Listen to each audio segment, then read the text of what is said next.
Joe graduated from Villanova University with a Bachelor of Science in the Comprehensive Program, minoring in chemistry. He continued his studies at Villanova in the chemistry department under the direction of Dr. Robert Giuliano to earn a Master's of Science in Chemistry.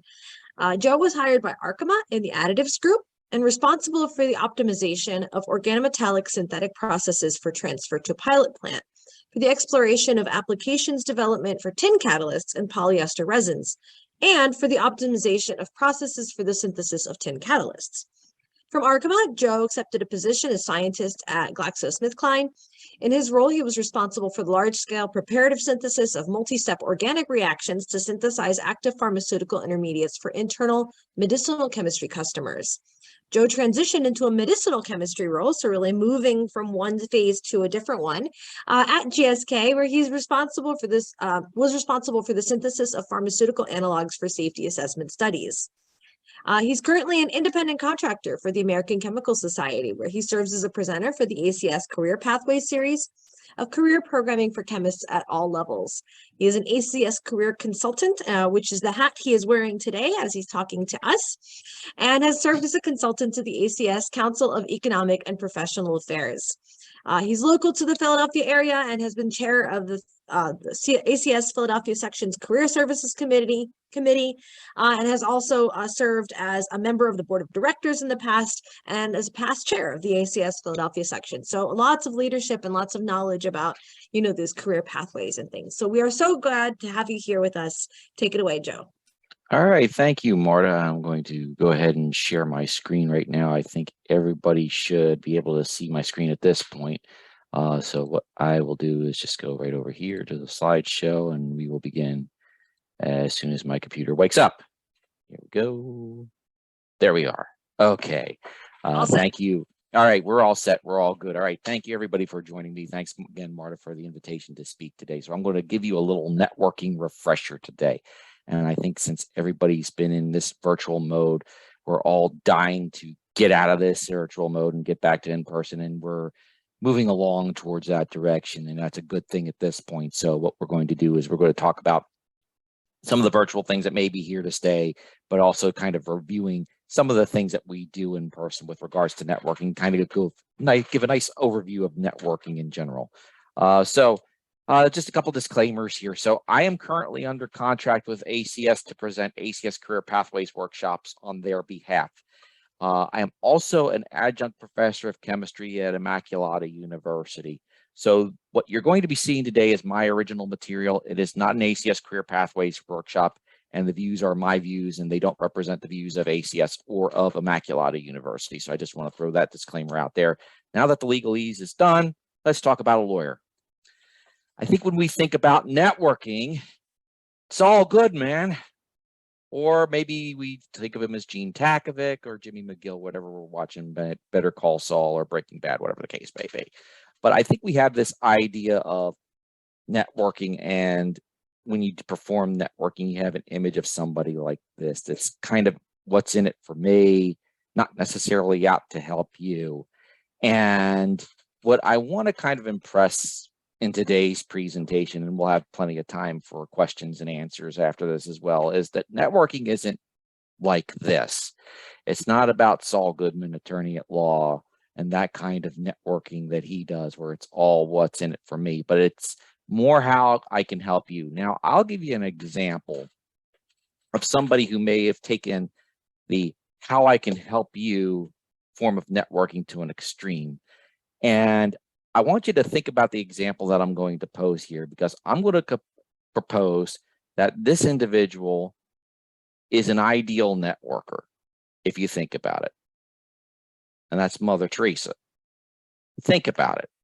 This is an individual who has spent her entire life helping other people, okay?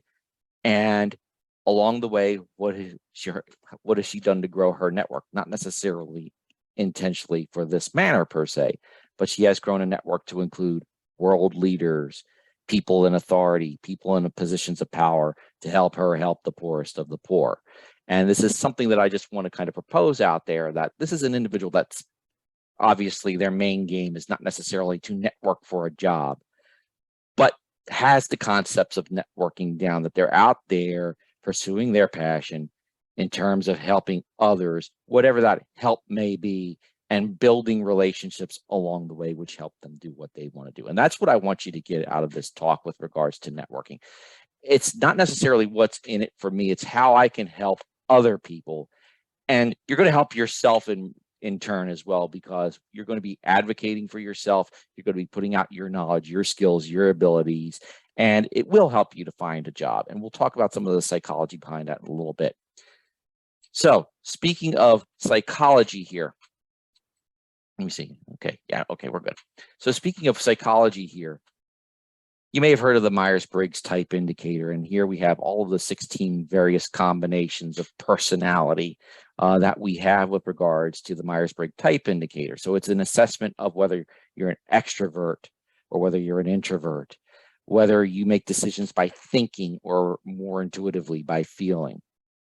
How do you take in information? Do you take it in more from a sensory standpoint, from what you see and what you hear? Or is it something more that you take in from what you feel in the depths of your gut? How do you prefer to live your outer life? Do you take a more judgmental approach, or do you perceive things? And certainly you may all be familiar with various questions on what gives a particular type in terms of a personality. Now, I like to use this example. So in this combination, I've taken this test for myself, and I will gladly share with you that I am an ESFJ. So E, I'm going to focus on the extrovert versus introvert for a moment here. ESFJ. So I am extroverted. Okay. So what does that mean? It means I get my energy from people. You could probably already tell I'm an extrovert. I'm using my hands a lot here. Here we go. I'm an extrovert. I'm getting energy from talking with you. If you were in person, I would really get energy from talking with you. Now, I'm what I call a low-level extrovert if you look on the scale. Okay. So that means I like to be around people. I get energy around people. But then when my tank is full, I'm good. My wife, on the other hand, is a very high-level extrovert. She has to be around people all the time to be really energetic and feeling energized and feeling good. Okay. So when we go to parties and stuff like that, she's like talking. And when I had my fill, I'm like, are we ready to go yet? Are we ready to go yet? So this is kind of dynamic. So there are different levels of extroversion.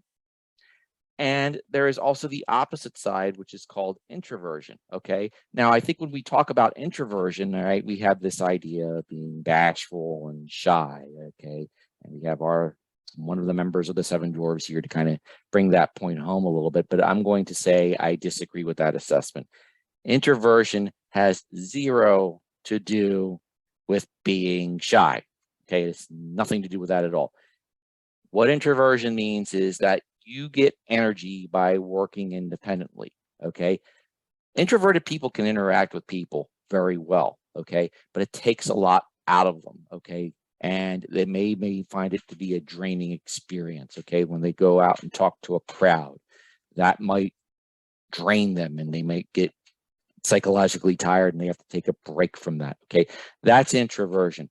And if you think about how chemists are trained, okay, we are trained certainly at the higher levels of education, where when you're going for your master's degree or your PhD or you're in a postdoc, we are trained to be very exquisite, independent problem solvers. And I'm going to use the word independent, that on our own, we are able to solve significantly complex problems. And as a result of that training, we tend to value our independence and we want to do it by ourselves.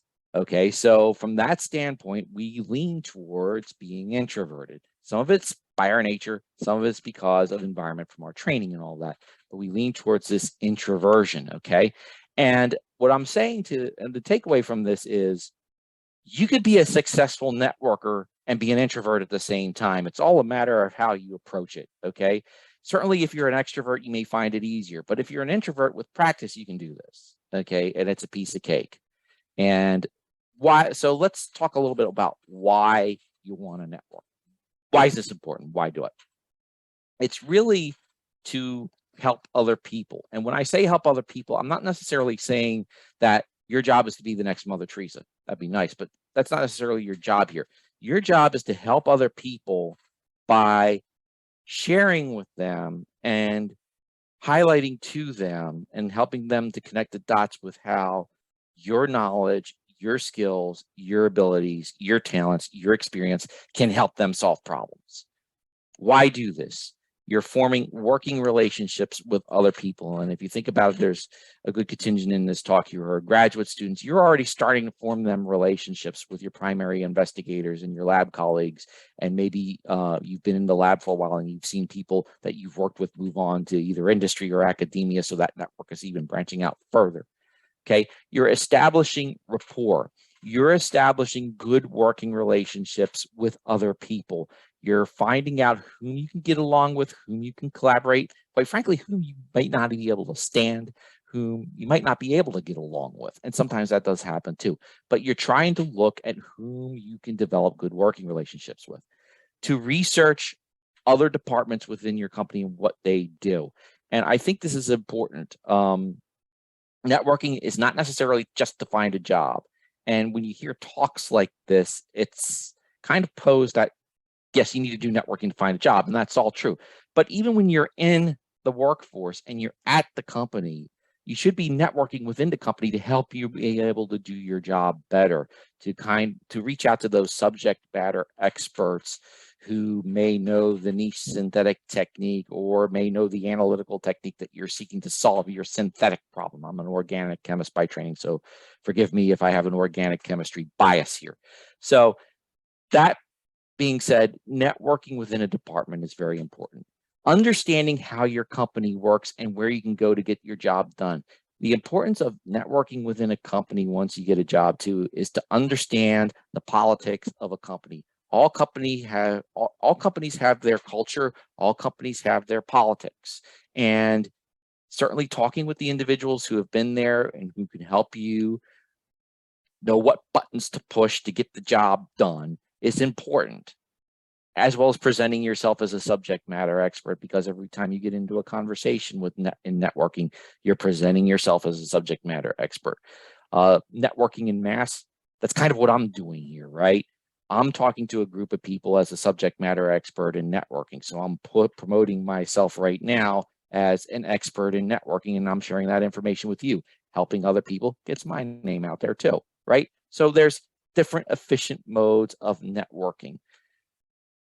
Let's talk about social media, which is an efficient form of networking. And certainly, as I put up here, we have a bunch of different logos here: LinkedIn, Facebook, Instagram, Twitter, and then we have Snapchat, Pinterest, and TikTok. Now, obviously, some of the social media outfits are not necessarily something that you're going to be wanting to do for professional networking. I mean, perhaps maybe you're going to be networking as a dancer, and maybe TikTok will work for you. Okay, I think with this crowd, we're looking more along the lines of LinkedIn. So I'm going to focus a lot on LinkedIn and how that works for us. And certainly, we have some of the others here: Facebook and Instagram, Twitter, Snapchat, and Pinterest. But I'm going to mainly focus here on LinkedIn a bit. And this is a good slide here, in my opinion, because I want to put social media and what we're doing here on Zoom in terms of a priority and a bit of perspective, okay? So there should be an order of preference in terms of networking. And I think, it's coming out of COVID and we're getting more comfortable with being in person and getting back to that in-person mode. We need to kind of reset our priorities here. And the priority should be that there is no better way to network than doing it in person, okay? And the reason why I say that is because if you're in person, you can gauge somebody's body language. You can gauge whether they're making eye contact with you, whether they're paying attention to you, that you can gauge their emotions a lot better if they're in person. After that, some kind of virtual video conversation like Zoom, where I can see the individual on the screen. I can simulate looking directly at you by looking at that camera right there, and I have that finger right up there. Now everybody's all awake because I just put my finger there. Okay, but the idea behind it is Zoom isn't as good as being in person, obviously, and there's such a thing as Zoom fatigue. But at the same time, I'm able to see you, where I couldn't do that with a telephone, right? Telephone, I can only hear you. And now that I can't see your face and can only hear you, okay, some of the message that I may be coming across may be lost. So if I'm coming across in a tone of voice that seems a little bit animated and loud, and I certainly have an Italian background, so I do talk loudly, right? It may seem like I'm yelling, where if you look at my face, I'm not necessarily yelling or getting mad. I'm just getting animated, right? Okay, I'm an extrovert, so forgive me. But telephone, it takes a little bit away. Social media and email, okay? Now you don't have face, now you don't have voice, you only have text, okay? So I think we all know the lessons that we have to be really careful about what we write in terms of a social media post, in terms of emails at work. We want to make sure that we write something, put it aside, look back on it, especially if it's something dealing with something that's, a touchy subject, okay? Maybe you're talking about somebody's performance and you want to make sure that you come across in a manner that's not confrontational, that's not abrasive. You have to kind of be careful on how you phrase things, okay? And the point of this order of priority here is you want to make sure that each time you're doing something and taking away from the in-person experience, you want to make sure that you're able to compensate for that in some way, shape, or form, and be aware that some of that communication is lost. So that's why I'm saying go in person if you can. Social media has its place for LinkedIn, so you want to use it to manage your network, okay? LinkedIn is a great way to manage a network. It's a great way to break the ice, okay? And the goal is to meet that contact in person. So if you meet somebody on LinkedIn and you want to connect with them, there should be already some kind of an affinity beforehand. So maybe there's somebody who graduated from your primary investigators group. Maybe there's somebody on LinkedIn that's commenting on some area of research that you might want to question them about. Send them a brief note asking them that you want to connect with them and why, okay? One of the things about LinkedIn that's a little bit troublesome to me is when you're on a mobile device and you send an invitation, it usually sends a generic invitation relatively quickly. Where if you send the invitation through a browser system, you have an opportunity to write a brief personalized note. Write that brief personalized note and tell them why you want to connect with them. They will probably connect with you better as opposed to that note saying, "Hi, I'd like to join you on LinkedIn." Okay, if I don't know you and you don't give me a reason why do I want to accept that? Tell me why, okay? And I will probably connect with you. If it's just a random note that says, "I want to join your network on LinkedIn," I'm probably going to think it's spam and ignore it. So that's something in terms of breaking the ice.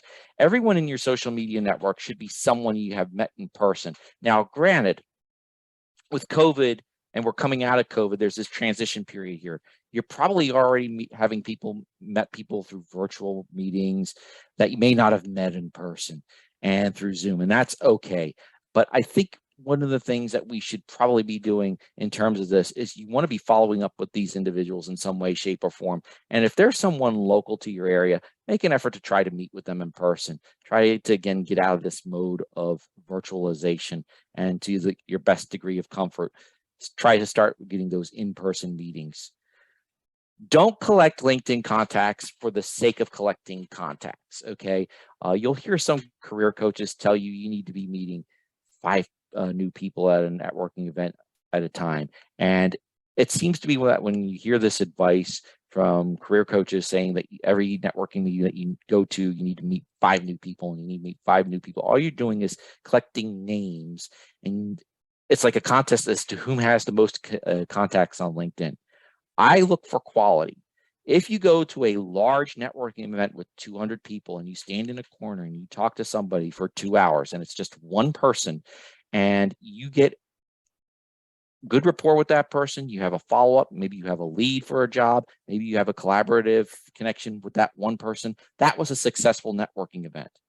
And so that's what I want some of you who may be introvert and may be nervous about networking take away, is to break down these larger networking organizations and these meetings into smaller pieces that you can work with and that you're more comfortable with. And we'll talk a little bit about that.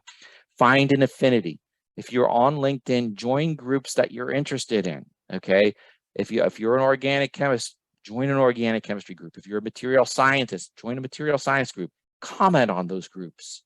Get your name out there and your expertise out there. And if you're joining these groups and you start conversing with people on posts, don't be afraid to connect with them and say, hey, I'd like to talk with you a little bit further about that. So this is a good opportunity to break the ice, again, with the idea that if you're getting local people to talk with you, maybe you can meet with them in person.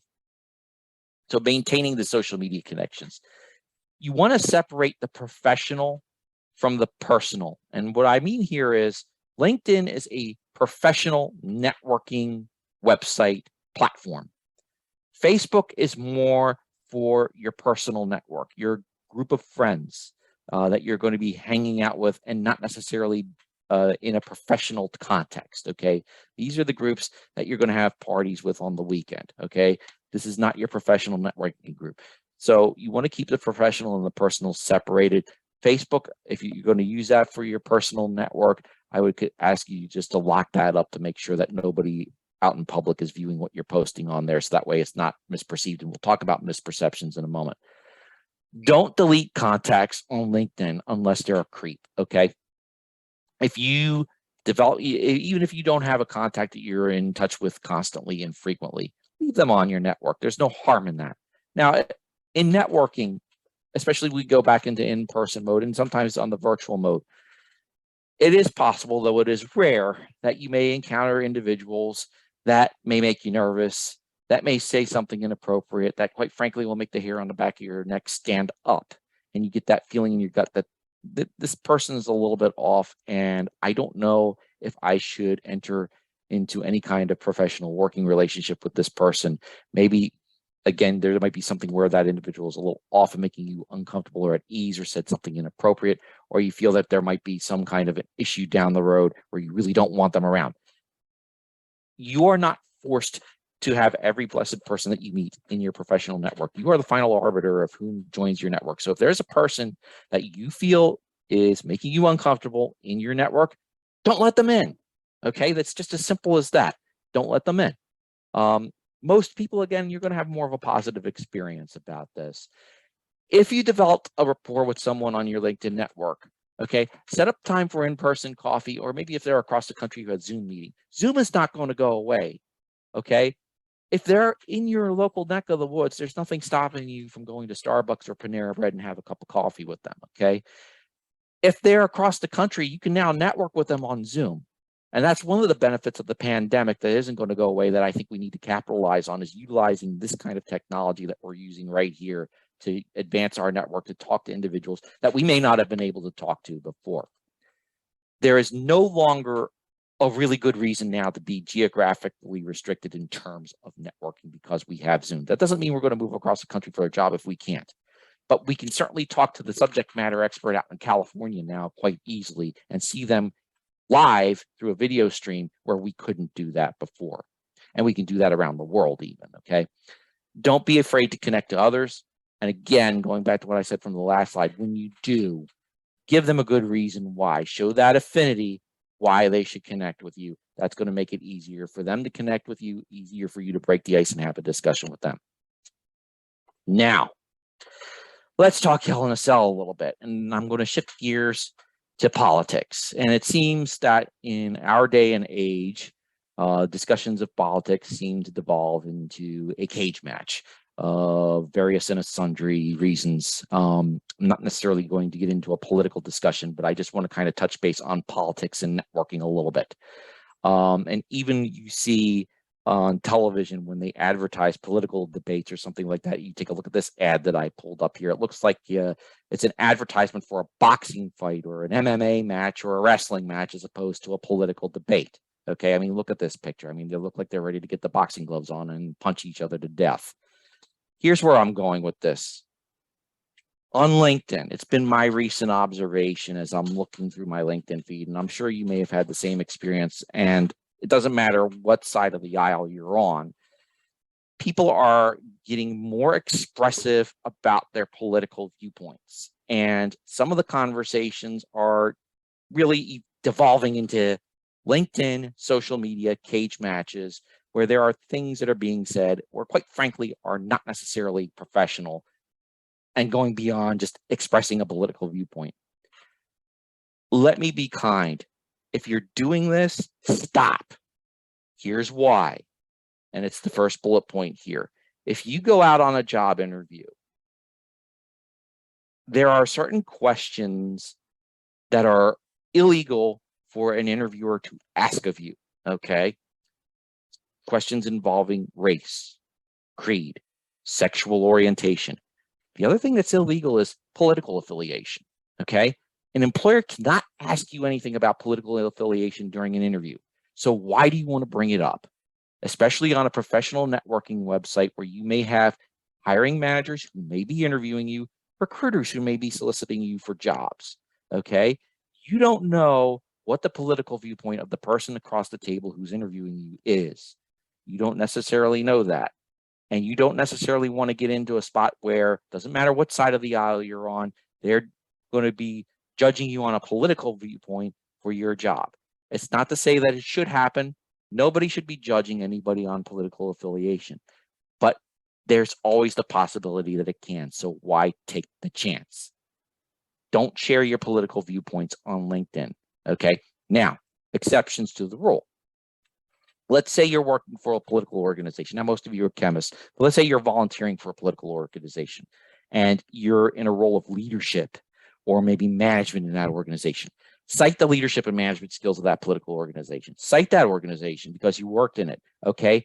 But don't get into the politics of it. It may be known, but just cite it as example. I led this group in this political action committee or whatever you're doing, or I managed this group or whatever, and give whatever you did, whatever actions you took to support what you did and what those results are in a tangible and measurable way.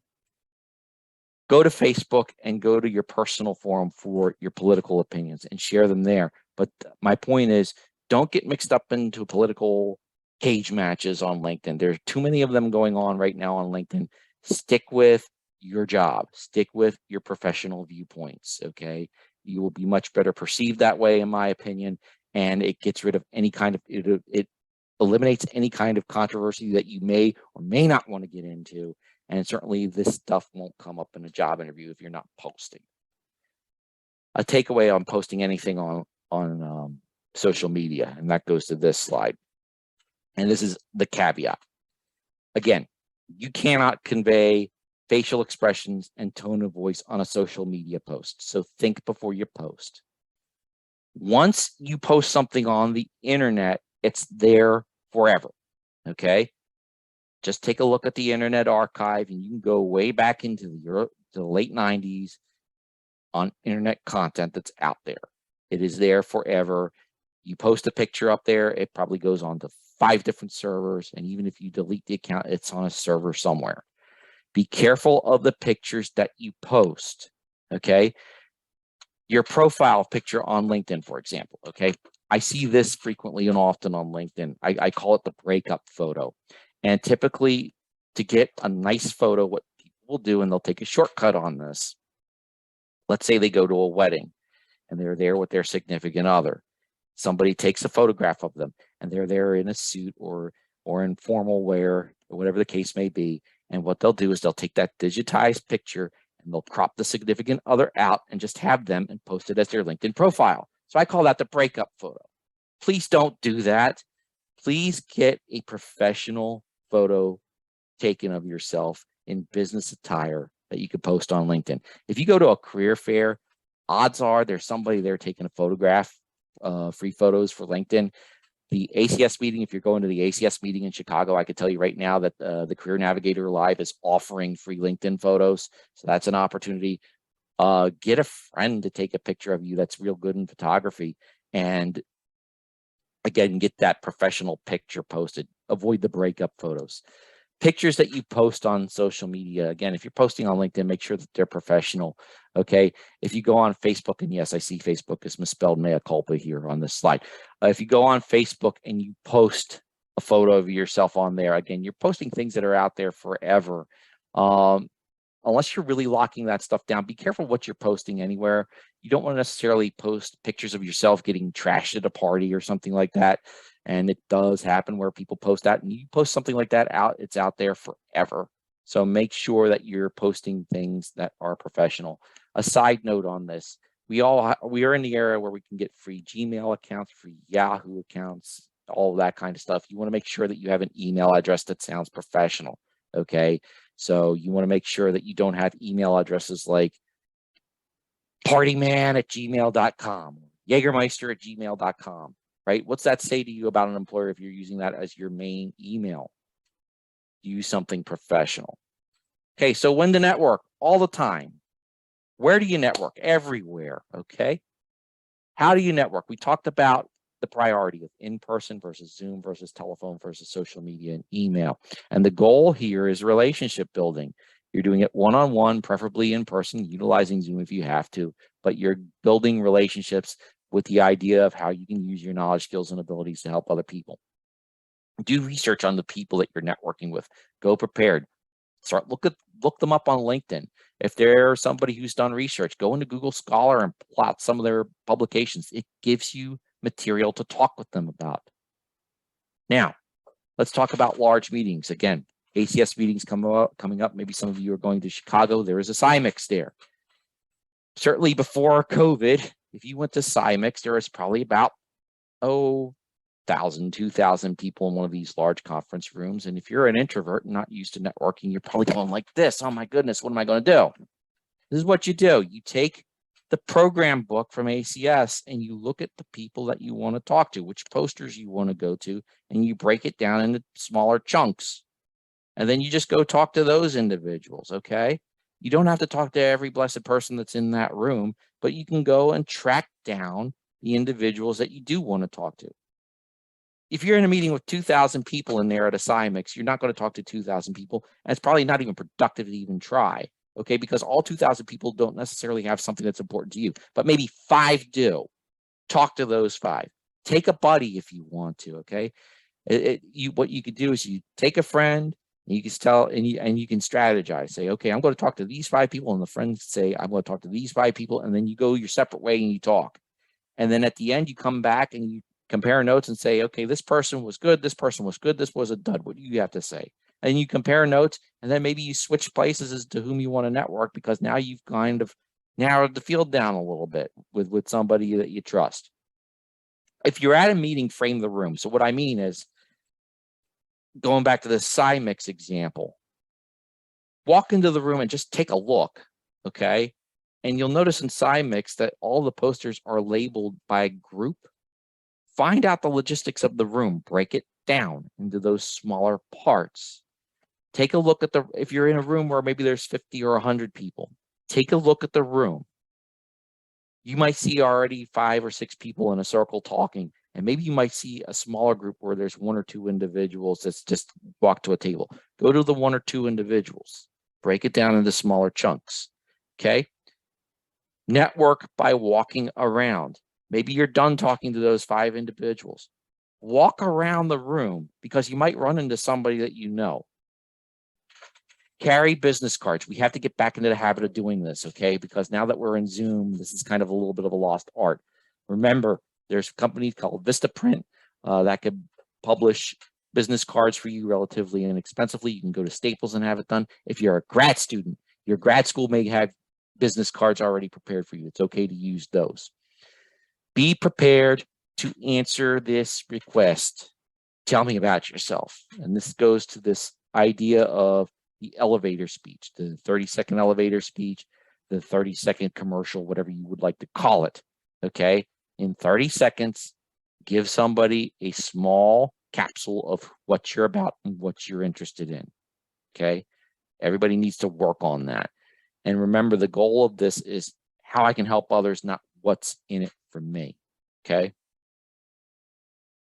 So after networking, there should be a follow-up, okay? So some refreshers here. If you give somebody a business card, or better yet, if they give you a business card, that is your permission to contact them. So do it. Follow up on LinkedIn. Follow up with a note saying, hey, I had a great conversation with you. Let's meet for a cup of coffee and continue. That's what you want to do with networking. Ask for that in-depth networking conversation based on what you can talk about. Do it in a neutral location if you can. Zoom is good if they're across the country, but if they're local, this is how Starbucks and Panera Bread make their money. Meet at a Starbucks, meet at a Panera Bread, and get the cup of coffee and chat, okay? It encourages candid conversation. Do your research, take your notes, and follow up with a quick thank you, and maybe highlight a couple of things that you really got out of that conversation too. One of the things about networking to keep in mind, okay, and this is a little bit of a psychological trick. If you're talking with an individual and you get them to talk about what they're interested in, and they do it for about 70% of the conversation, even though you talk 30% of the conversation, they're going to come out thinking that they had a great conversation with you. Why? It's a psychological thing. Psychologists have studied this phenomenon. If somebody does most of the talking in the conversation, they come out thinking it was a great conversation. So if you can get somebody really animated about talking about what they like to do, they're probably going to help you. Okay. And if you go into a networking conversation, again, with this idea of correlating your skills and abilities to how you can help them, they're probably going to be more willing to help you than if you go into the conversation saying, I really need a job. Can you help me? Because if you go into that conversation saying, I really need a job. Can you help me? Okay. They're going to think you're not confident. They're going to think you're desperate. And you're putting a lot of pressure on that person whom you're networking with to help you. And if you put pressure on somebody, they're probably not going to want to help you because they think that you're going to be a pain in the neck and I don't have time to deal with this. Okay. Where if you get them talking about themselves and they get excited and they know that you're interested in it because you're just as excited as they are, that individual might want to help me. Let me help them. So that's just some of the things about networking to keep in mind. Prioritize your network. Okay. Who are the people, and this is something that you could do right now in terms of growing your network. Start where you're at. Okay. Who are the people in your network that you can pick up the phone and have a personal conversation with? Who are the people in a network that you do have a rapport with? Who do you have affinity and synergy, and who do you know you can clearly help? And now you're getting into a little bit more of the midway point here. With whom do you have some commonality? Maybe you have somebody whom you have nothing in common. Can you help them? Are they people in your network? Who are easy to work with? Who are difficult? And who are just the creeps that you don't want in your network at all? Take a good look at this and prioritize this. And even when you're dealing with people who have some commonality, okay? And by that, I mean, maybe you're looking for a job as a material scientist. And you may know somebody, just for example, that works at BASF. But that person at BASF that you know, maybe somebody in IT and not a chemist. That's somebody you can network with because they have access to internal postings. So that might be somebody who may interact with some of the chemists. So they may know the word on the street. So that's somebody you want to keep in touch with. Somebody whom you have nothing in common, okay? I wouldn't throw that person out of my network, but I may have somebody in my network that might have something in common with them, and that's a way that I can help that individual, okay? And again, that puts out positive energy for you, okay? And just keeping that in mind in terms of prioritizing your network. And so I just want to throw out a couple of suggestions on some books here, and then we'll open up the floor to some questions here. This is a very old book called How to Win Friends and Influence People by Dale Carnegie, and you can look this up on Amazon. Okay, if you read this book, I believe it was written like maybe in like the late 1930s, early 1940s. So when you read this book, you'll kind of have a chuckle because some of the language and even a little bit of the examples are a bit dated. But if you go beyond that, it's a very easy to read book. And it does talk about how to network in a way to help people in order to grow your own network, to influence people. And one of the things about networking, going back to this concept of networking at the job and finding out who those subject matter experts are and those people who know the different synthetic techniques for analytical techniques, right? At some point in the job, you're going to need to get something done that somebody else has to do for you.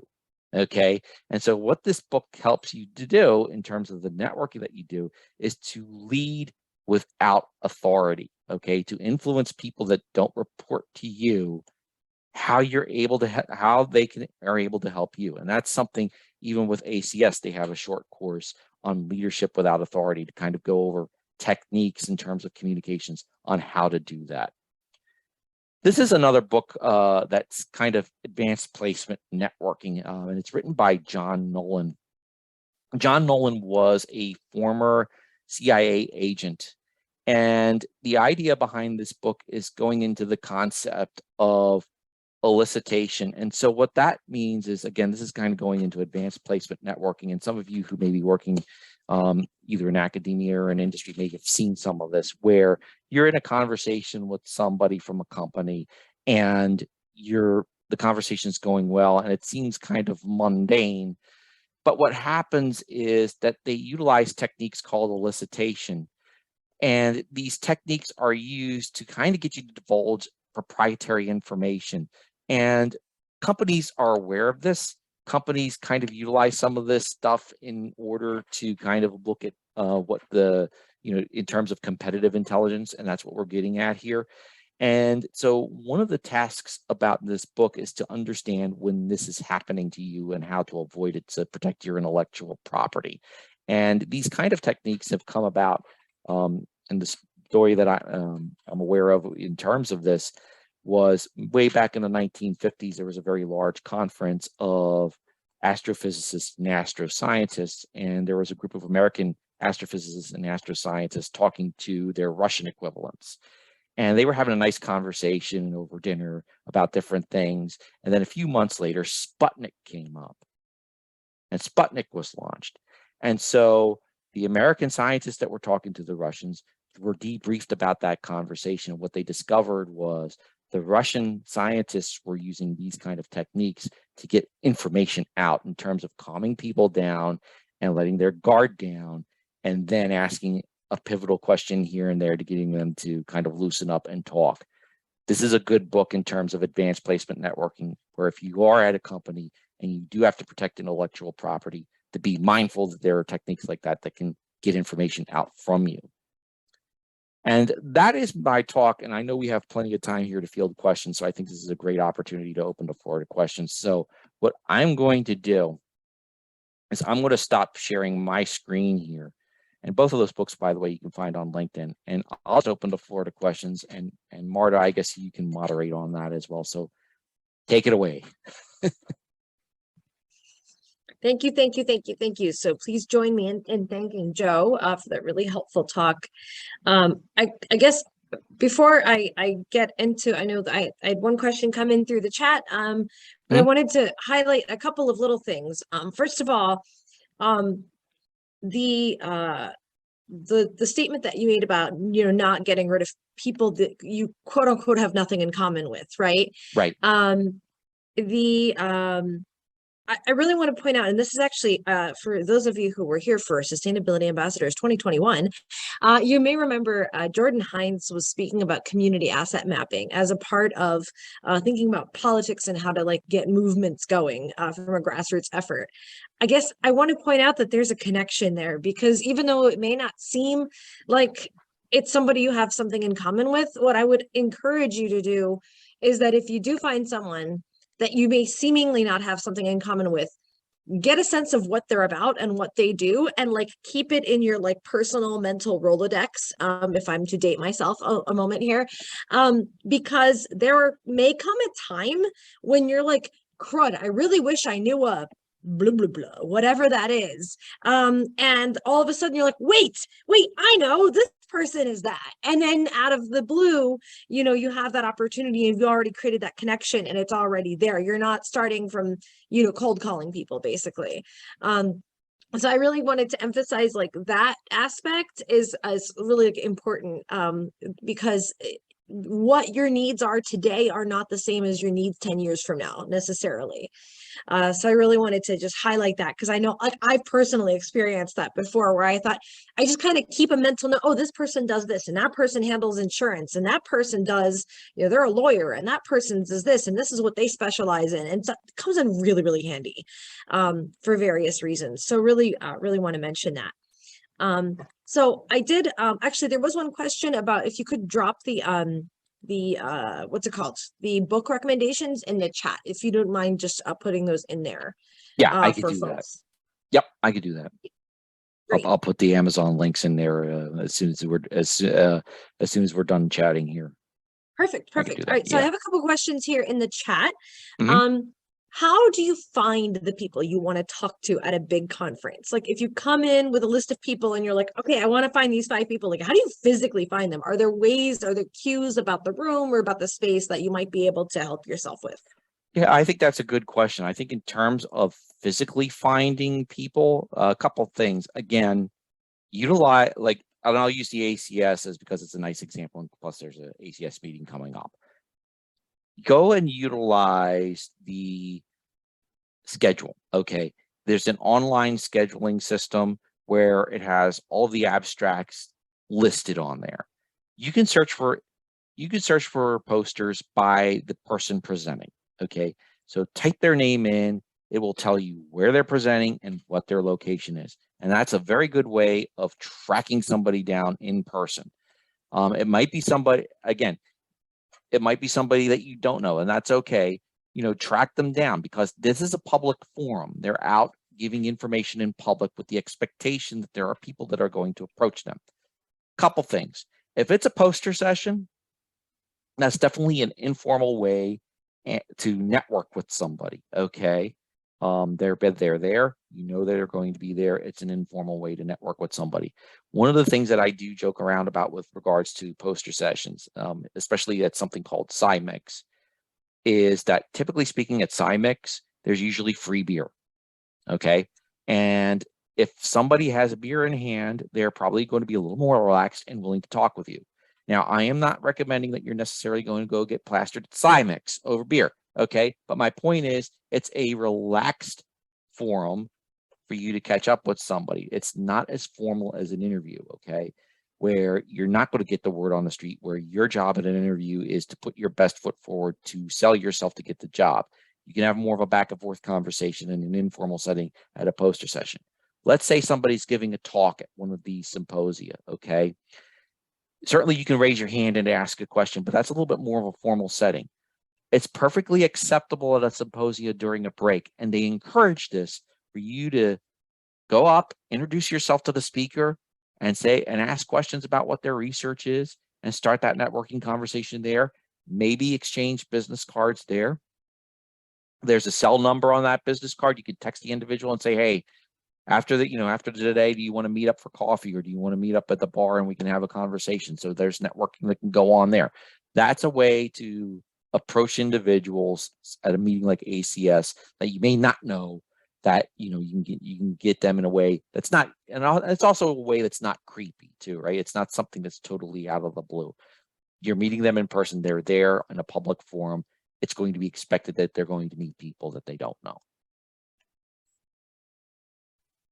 Great, thank Okay. you. I have one more question as well, also in the chat.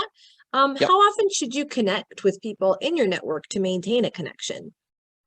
How often do you to maintain a connection?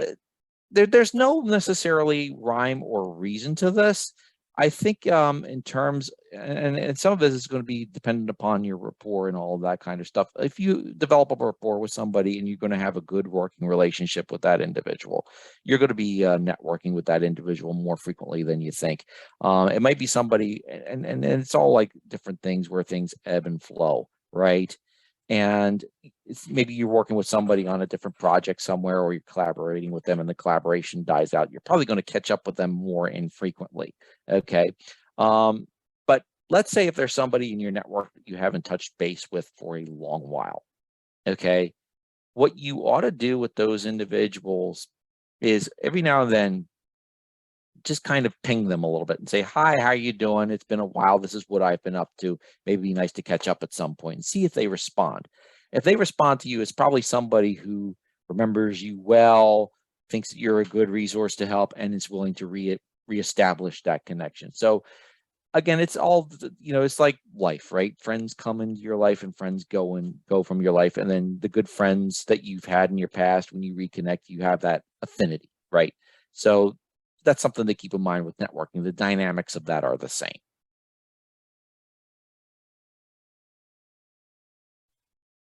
Great. I also, Okay. I guess I wanted to tack on maybe slightly a little bit onto that, which is that, and I am sort of curious about your take on this, because I sort of have a hot take on this, and I'm not sure if you agree with it or not. That's fine. But I know that particularly for graduate students or undergraduates or even postdocs, sometimes you see what I would call a quote big name, right? And there Mhm. is like an intimidation factor, Right.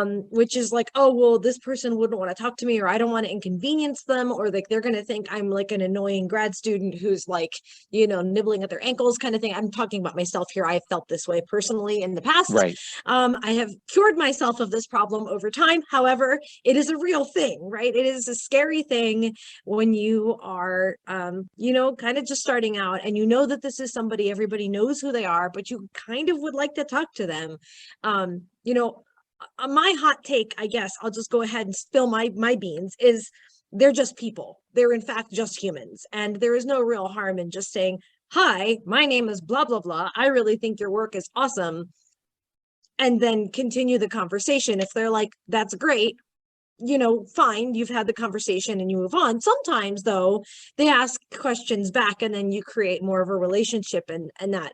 But I guess I wondered, first of all, if you had feelings about that, whether how you felt about that idea of like maybe approaching someone who is intimidating, and possibly tips for how to approach those conversations that might help be more tenuous among the group. Yeah, I think, Marta, that's an excellent question. And I think one of the things that you need to keep in mind in this situation, and I think your question alludes to this concept of imposter syndrome, in that I don't deserve to be here. Okay. If you're going to an ACS meeting, and I'll just frame that as an example. If you're going to the ACS meeting and you're presenting a poster or you're giving a presentation, and you might be in a room that may have graduate students just like you, or you might be in a room that has very world famous primary investigators that are there, you deserve to be in the room with them because you are up on that stage as the subject matter expert teaching them. You deserve to be in that room. So if you afterwards want to go up to somebody who's well known, take the chance and go up and introduce them. More often than not, they're probably going to want to talk to you. And it's, if any other reason, it's because, and it's this concept of networking where people want to meet people who are new, regardless of what level you are. If you're not necessarily associated with somebody world famous in any way, they're probably going to want to be more candid with you because there's not a hierarchical connection there. Okay. There's no reporting relationship there. So they can, so and sometimes, and I've seen this happen with me where I may have somebody whom I reported to that's a couple levels up. And then when I was laid off from a job, I met that individual, and since that hierarchy is not there, there was total candid conversation. So sometimes when you don't have that structure of reporting there, that opens up that mode. And you have nothing to lose by going up to an individual and saying that, and introducing yourself and saying you like their research. And more often than not, they're going to want to talk to you. You might get some individuals that may condescend or otherwise dismiss you or move on their way or whatever the case may be. And put it in perspective. They might have a bad day. It might be busy, and they might legitimately don't have the time to talk to you. And that's okay. And follow up with them if you want, just a couple of times. You don't want to make a pest of yourself. But if you come across that conversation and it's something where they really put you down, do you really want to talk to them? I mean, have the freedom to say, look, if you're going to treat me with disrespect, I don't want to necessarily have you in my network. And I think that's an important thing to go on. But I think in terms of the other follow-up question, that with regards to things where you're intimidated, or maybe you have somebody in your network that has rejected you in the past, I would say, and by rejected you in the past, I mean, like, maybe you've had a hiring manager, okay, whom you've interviewed with for a job and you wound up not getting the job. Okay. And now you're interviewing for a job again. It's, a few years down the road, and you have a hiring manager that rejected you in the past. Okay. That does not mean you're not going to get the job. I had the experience where I interviewed for a job a number of years later, and one of the individuals interviewing me was a person who rejected me for a job many years ago, and they hired me. Okay. So I would say from that standpoint, you can't necessarily go by that.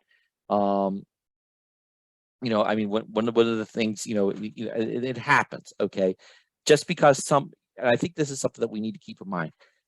If you're told no, I don't want to network with you, if you're rejected for a job, okay, and I understand and I empathize as a chemist that you're at a point, especially grad students on this call, and everybody on this call, really, you put your heart and soul into chemistry and you paid your dues to get to where you are, okay? And so you have a vested interest in yourself. So if somebody tells you no, that could be very hard to take, but don't let that stop you. It does not mean that you are a bad person. It does not mean that you're a bad chemist. It means you just didn't get the job. All you got to do is just get up and try again, because it's a statistics game. It only takes one job to be successful at getting a job. That's it. Okay. But I mean, that's kind of what it is along the lines. I mean, it's interesting. There's, I'll just wrap my commentary up here with this. There are many interesting parallels between networking and finding a job and dating. Okay. Sometimes there's no rhyme or reason to it, but we do it, and it only takes one person to be that forever significant someone. It only takes one job. That's my thoughts. That's excellent advice. That's excellent advice. Either other questions from, I was getting those from chat that had been deposited throughout the talk, but if anybody doesn't feel confident talking, you're feel free to just drop it in the chat, either to everyone or to just me, and I'll ask it on your behalf, whatever you want. Or again, go ahead and ask your questions. We still have a And little I bit of did time put the here. links on Amazon of the 2 books that I referenced in the talk, so feel free to peruse those books at your leisure. I think they're relatively cheap on Kindle, I think. So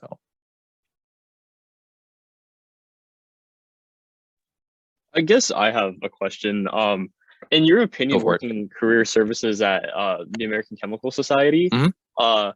like when would you say is like a good time to start talking to a recruiting team at an organization to, I guess, like talk about your interest and like moving forward, potentially submitting an application? Because I guess like there's all kind. It depends on what you're applying for. I mean, if you're applying for example, like a job like at a university, then maybe like a PI. Do you think it's just good to just start like making those connections like right away and just seeing where it takes you, or waiting maybe like for when you have like a year left in your program and you can kind of see the finish line more? In my opinion, I think the earlier you can do it, the better. If for any Okay. other reason that you are gaining information, okay. If you're just starting out as a PhD and you're aspiring to be a primary investigator yourself because that's what you want to do, you need to start picking brains right now. And the easiest person that you can pick a brain with is your own primary investigator. Talk to them. How did you get in that position? What did it take to get into that position? And then take a look at some of the schools that you are interested in pursuing. Okay. One of the nice things about universities is that in terms of the people that work there, odds are you can go on their website and they have a phone number and an email address publicly displayed. So use it. Say, hey, I looked at your website. I saw your research group. You're a primary investigator in a field of chemistry that I'm interested in a type of school that I'm interested in. You mind if I chat with you on the phone for maybe about 15 minutes and ask you a few questions on how you got there, so that maybe I could get some advice in terms of how I can, pursue my career? I think there's nothing wrong with that. Sir, I mean, again, your career is going to be driven by you. Okay. It's not going to be driven by your primary investigators. It's going to be driven ultimately by you. So do that research early. So that way, if you're starting to hear something that's a common theme with all these people that you're talking to in terms of, hey, I need to do this, then you can go ahead and do that right then and there and get it ready. It's better to do the networking and make the connections now and start thinking about these things, as opposed to waiting a year before you have to write up, and then you're in the pressure of writing up, finishing up those last experiments and finding a job. If you already start the networking process and getting the resume started or the CV started and squared away, and all you have to do on that last year is just change a few things here and there, and otherwise you have a portfolio that's ready to go, I think that's going to serve to your advantage more than waiting till the last moment to get all this stuff done. Yeah, thank you very much. That was good No advice. problem. There's another question that's come through on the chat. So Mhm. how might one use networking to identify companies they might want to work for without asking an employee questions that might make them feel uncomfortable? That's a good question too. And I think one of the ways that you can identify companies that you might want to work for without making an employee uncomfortable, and I think to that point, you're striking the balance here of putting your best foot forward and trying to get quality information without really putting somebody that you network with on the spot. Can you say something really bad? I want some of the juicy details about what's going on in the company and all this kind of stuff, right? And there are ways to do that. And going back to kind of that concept of elicitation is, and this is one of the things where this would be a good way to do that, to kind of get some, not necessarily intellectual property. You don't want to necessarily fish that, but you want to get something in terms of the company culture and things that are going down. You could pose questions about the company culture. What's the culture of the company like? What keeps you up at night at your job? And you could put things in a way that asks you, the person that you're networking with at a company, what things keep you up at night? What things, what things, are difficult about your job? And that's a way, I think those are fair questions to ask without saying, what is the politics like at a company? Who's a real jerk at your company? Or things like that. And that'll give you a sense of how things are going within a company. Okay. I think that's the way to do it. And one advice that I share, and this was given to me by a career coach too, and I like this advice. When you're networking with anybody, okay, you can say anything that you want, as long as you put it across in a tone of voice as if you were at the kitchen table on Sunday with your family saying, would you please pass the butter? Okay, think about it. Okay, if you put something across in a very diplomatic and polite way, you can say what you want, right? Somebody's acting like a jerk, you're not going to say to them, hey, you're a jerk, right? But you could say, I don't know how that's, relevant or appropriate here. Can you explain that to me? And you're putting the ball right back on them. This is a technique that I actually, we talk about when I give workshops about illegal questions, right? When somebody asks you those illegal questions about race or creed or political affiliation or sexual orientation, a good way to counter that is, I'm not sure how that's relevant for my job. Can you explain that to me? And what you're doing is you're not sitting there blank saying, that's an illegal question, I refuse to answer it, right? Because now you're setting yourself up as perceived negatively, but you're putting the ball back towards the interviewer in a very polite saying, like, I don't know how that's relevant. Can you explain that to me? It's kind of a gentle nudge to say, yeah, still an illegal question. Think about what you're asking. Notice it all has to do with how you present it. Are you presenting it as, yeah, could you please pass the butter? Or are you presenting it as, give me the butter?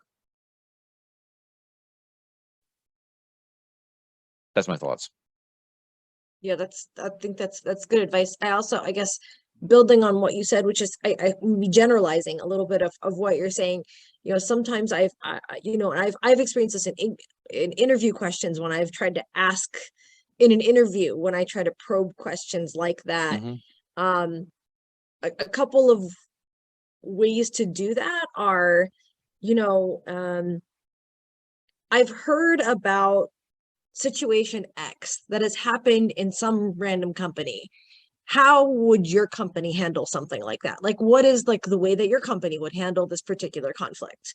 And so it's not about you, it's not about them, it's this thing you heard about, and it's the thing that like you're thinking about, and you're just kind of curious, like, what are the policies around this, right? So it's coming from a place of curiosity and rather than like I guess judginess, right? So Right. I feel like that's a tactic I've used before, and it's interesting because when you put specifics around it, when you have some kind of scenario that you're particularly maybe concerned about, Mm-hmm. it means you often get more specific answers. So if there is a specific thing that you're trying to probe, perhaps as a woman, you're concerned about, how are women treated in the workplace? Perhaps you are in the LGBTQ plus community and you're like, oh, I'm really concerned about what this particular workplace is like in terms of, inclusion and that sorts of thing. It's an opportunity not to necessarily say, hey, this is something that very specifically pertains to me, Right. but say, hey, I've heard about this thing on the news, and like I know that I would be very uncomfortable if it was handled the way that this thing, was handled. I wonder how your company would handle something like that. So, Mhm. it gives a specific, but without necessarily outing anybody one way or the other. It's kind of built on hypotheticals, which Right. people are more free to talk about than, a specific thing that actually happened in that company or to you specifically. It's a way to protect both sides. Right. And I certainly, I agree with what you're saying, but, and not to get off topic on this, but you're talking about the questions involving conflict, right? And don't be surprised if you're on an interview where that question comes up to you, the person being interviewed. Oh, sure. Did you ever have a conflict during your employment? Tell me about that and how did you resolve it? That's a very common question to be asked about. Another thing going along the lines of whether LGBTQ or with women in employment or something like that, to ask a general question about what does your company do in terms of diversity and just leave it like that generalized would be a good way. Again, you're going back to Marta's point. You're not necessarily being judgmental, but you're just opening up a door to curiosity. You're not getting into too specific. You're getting more generalized. And yet from that generalization, you can get an idea of what that company is all about in terms of, do they really value this or not? And does that sync up with your values? Mhm. And if it doesn't sync up with your values, then you need to make a decision. Do I want to work for that company or not? I do see Madeline has a Yeah. question. Go ahead, Maddie. Yeah, thank you so much. Mhm. Would you recommend like networking for like a career path switch? So I'm doing research right now and some variation of what lab means to everybody. That somebody's looking to go into publishing or business or Mhm. something else. How networking for something less scientifically, less direct to what you're doing? Absolutely. I think it would be a good move to network for all that, because again, what you're trying to do is you're trying to make a decision to correlate what your skills are and will I be able to do that job, and to network with the individuals who have done it will give you an opportunity to see if that's something that you can do, or if you're really interested in once you get the dirty details of it. There may be somebody in the network who, and I'm just using you for the sake of convenience, so I don't know if you're in this position or not, but let's say you are trying to get out of the laboratory and the job. You may find in your network somebody who was pursuing a PhD in chemistry and has done it. Okay, that's a person that you want to talk to say, okay, you got a PhD in chemistry and you went into this field in publishing or whatever field it is. How did you do it? What did it take to get there? What were the things that correlated well? What were the things that were challenges? Those are the kind of things that you would want to ask. So absolutely, to your point, networking is key to do that, because one of the things about networking is that it is a lot of information gathering, and you're talking with the people that have actually done it, and you're using that information to help you make decisions, to help you prepare, to see where your skills, knowledge, and abilities are that can connect, where they correlate and where they fit, so that you can connect the dots with a potential hiring manager and say, yes, I could do this job. Here's why. That all falls into networking and why you do it. Yeah, I want to actually say something I recently learned to that point, actually, Maddie, is LinkedIn search feature is really great for that specific thing. So for example, if you know that you're looking for someone who's in scientific publishing, again, I'm just using the example that you posited, you can, for example, type in, scientific publisher or chemistry publisher or something like that, and it will actually search out people who maybe put those keywords in their profiles. And what's interesting about that is that what you can do is effectively network but online that way. So like I personally have done this to pretty really good effect, where much like Joe was saying, you can send a little note when you try to connect someone with someone. If you use a laptop or something, you can say, okay, I want to connect, and you use that little note. You only get a limited number of characters, but it's still enough to get the point across, which is, you know, I'm really interested in learning more about this. I see that you're an expert in this, or I see that this is something that you have experience with. I wonder if we could connect and have a conversation about it. And it's really been very, very fruitful for me. So it's kind of a way of doing a little bit of what Joe was talking about in person, where you're looking for certain people and you're looking for them and you find them and you have those conversations, but you use the search feature on LinkedIn to make that connection. And that's a really kind of different way of thinking about it, but it's kind of the virtual, I think, parallel to what you were talking about, Joe. Yeah, I agree. And you know, talking about searching for people too, going back to the comments about searching for people in person and how to be able to do that. I'm going to throw the tool out there on LinkedIn, but I caution people on using it, and you'll hear why in a moment. There is a tool on LinkedIn where you can go in, and if you turn your location on or Bluetooth on, it will detect who in your immediate vicinity is in your LinkedIn network, or otherwise you may have a second degree connection to on LinkedIn. There's actually a mode on LinkedIn where you're able to do this. That's a good way to meet people in person and to know who's there. But at the same time, I would be careful about how you approach it, because it could be perceived as stalking. I don't want to necessarily have somebody come up to me, oh, I just found out you were here because I turned on my device on LinkedIn and tracked you. To me, that's like, okay, now the hair on the back of my neck is standing up here. You better have a darn good reason why you want to track me down like this.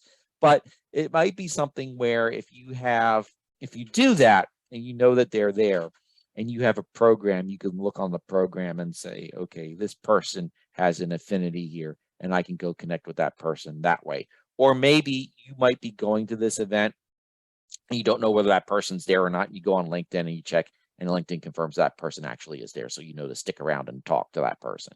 That's the way I would use that tool. I wouldn't use that tool to say, hey, I tracked you down on LinkedIn. How you doing? I would be creeped out by that. I'll be like, goodbye. See ya. So, but just understand that there are tools like that on LinkedIn, which can be useful. Just use them appropriately. Yeah, that is cringeworthy for sure. It is. That second Very, version you yeah, very mentioned. cringeworthy.